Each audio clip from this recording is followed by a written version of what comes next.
ہمارے حکمران قرآن و سنت سے تو ناواقف ہوتی ہی ہیں، لیکن پاکستان کے آئین اور قانون کے جو تقاضے ہیں اس کو بھی پورا نہیں کر رہے ہیں۔ حال ہی میں جو آئینی ترامیم کی گئی ہیں، حال ہی میں جو قانون سازیاں کی گئی ہیں، میں اس وقت اس تفصیل میں نہیں جانا چاہتا، لیکن یہ بالکل قرآن اور سنت اور حدیث کی نفی کرتے ہیں۔ ہم تمام دینی مدارس کے مختلف مکاتب فکر کے نمائندگان اور اسی طریقے سے دینی سیاسی جماعتوں کے مختلف مکاتب فکر کے رہنماؤں کا ایک اجتماع 22 دسمبر کو کراچی میں کر رہے ہیں، تاکہ اس ساری صورتحال پر غور کیا جائے کہ ہمارا ملک کس رخ پہ جا رہا ہے۔ ہمارے حکمران قرآن و سنت سے تو ناواقف ہوتی ہی ہیں، لیکن پاکستان کے آئین اور قانون کے جو تقاضے ہیں اس کو بھی پورا نہیں کر رہے ہیں۔ اس حوالے سے حال ہی میں جو آئینی ترامیم کی گئی ہیں، حال ہی میں جو قانون سازیاں کی گئی ہیں، میں اس وقت اس تفصیل میں نہیں جانا چاہتا، لیکن یہ بالکل قرآن اور سنت اور حدیث کی نفی کرتے ہیں۔ اس سے ان کو دینی علوم سے ناواقفیت اور قرآن کریم کے علوم سے ناواقفیت صاف نظر آ رہی ہے، ورنہ وہ اس قسم کی حماقت نہ کرتے جس طرح کے اسمبلی میں ان لوگوں نے حالیہ دنوں میں کی ہے۔ میرے لیے بڑی سعادت کی بات ہے کہ آج جامعہ مفتاح العلوم مستونگ کے تکمیل بخاری کی اس تقریب میں میں آپ کے ساتھ اس ریڈیائی لہروں کے ذریعے سے شریک ہو رہا ہوں، اور اس میں کوئی شک نہیں ہے کہ جو بھی خدمات ہیں جامعہ مفتاح العلوم کی، اور جو فضلاء پیدا ہو رہے ہیں اور انہوں نے آگے جا کر پھر اس دین کی اور اس علم کی خدمت کرنی ہے، یہ حضرت مولانا مفتی عبدالستار صاحب رحمہ اللہ کے لیے صدقہ جاریہ ہیں۔ حضرت مفتی صاحب نے ساری زندگی علم کی خدمت میں اور دین کی نظام کی ترویج کے لیے جدوجہد کرنے میں گزار دی ہے۔ میں بہت شکر گزار ہوں کہ جامعہ کی انتظامیہ نے مجھے اس تقریب میں شرکت کی سعادت بخشی، اور یہاں پر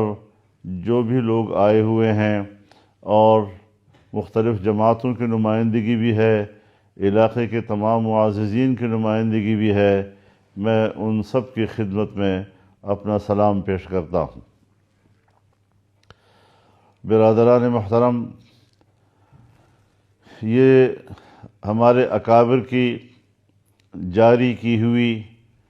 ایک جدوجہد ہے۔ اس محاذ پر قرآن و سنت اور حدیث کے اور فقہ کے علوم کی حفاظت ہو رہی ہے، اور پوری دنیا میں دینی علوم کے حوالے سے آج برصغیر اور بالخصوص پاکستان نمبر 1 پر ہے۔ تمام شعبوں میں ہم دنیا میں بہت پیچھے ہیں، ہر لحاظ سے ہم پیچھے ہیں، یہاں تک کہ حکومت کے زیر انتظام تعلیم کا نظام بھی دنیا کا مقابلہ نہیں کر پا رہی، لیکن دینی مدارس میں جو علوم ہیں، یہاں سے جو استاد پیدا ہوتے ہیں، اور یہ استاد جب دوسرے ملکوں میں جاتے ہیں تو یہ دنیا میں نمبر 1 قرآن و حدیث کے علماء تسلیم کیے جاتے ہیں۔ اور آج کے ان حالات میں جب ہمارے نوجوان اور ہمارے بچے دینی علوم کے ساتھ ساتھ عصری علوم میں بھی جاتے ہیں، وہاں بھی امتحان دیتے ہیں، مسلسل پورے بورڈ کو ٹاپ کر لیتے ہیں، اس قسم کا ذہین ٹیلنٹ شاید دنیا میں کہیں موجود ہو، لیکن افسوس کہ ہمارے ملکی نظام کے اندر اس کی کوئی قدر و قیمت نہیں ہے۔ اللہ کرے ان کے دل میں اس کی قدر و قیمت پیدا ہو۔ میرے محترم دوستو، یہی وجہ ہے کہ جب ہمارے حکمران قرآن و سنت سے تو ناواقف ہوتی ہی ہیں، لیکن پاکستان کے آئین اور قانون کے جو تقاضے ہیں اس کو بھی پورا نہیں کر رہے ہیں۔ اس حوالے سے حال ہی میں جو آئینی ترامیم کی گئی ہیں، حال ہی میں جو قانون سازیاں کی گئی ہیں، میں اس وقت اس تفصیل میں نہیں جانا چاہتا، لیکن یہ بالکل قرآن اور سنت اور حدیث کی نفی کرتے ہیں۔ اس سے ان کو دینی علوم سے ناواقفیت اور قرآن کریم کے علوم سے ناواقفیت صاف نظر آ رہی ہے، ورنہ وہ اس قسم کی حماقت نہ کرتے جس طرح کے اسمبلی میں ان لوگوں نے حالیہ دنوں میں کی ہیں۔ اس سلسلے میں کوئی زیادہ تفصیلی گفتگو نہیں کر رہا، اور نہ ہی آپ اس وقت کوئی لمبی چوڑی گفتگو کے حالت میں بیٹھے ہوئے ہیں، بلکہ ایک فورم جو مجلس اتحاد امت کے نام سے ہے،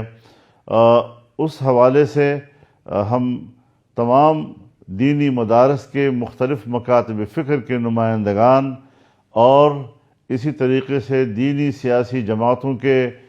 مختلف مکاتب فکر کے رہنماؤں کا ایک اجتماع 22 دسمبر کو کراچی میں کر رہے ہیں، تاکہ اس ساری صورتحال پر غور کیا جائے کہ ہمارا ملک کس رخ پہ جا رہا ہے، پاکستان کا آئین کیا کہتا ہے، پاکستان کا قانون کیا کہتا ہے، اور ہمارے حکمران کس رخ پہ سفر کر رہے ہیں، یہ الٹی گنگا بہا رہے ہیں۔ تو اس حوالے سے اس ساری صورتحال پر غور کیا جائے گا۔ اسی طریقے سے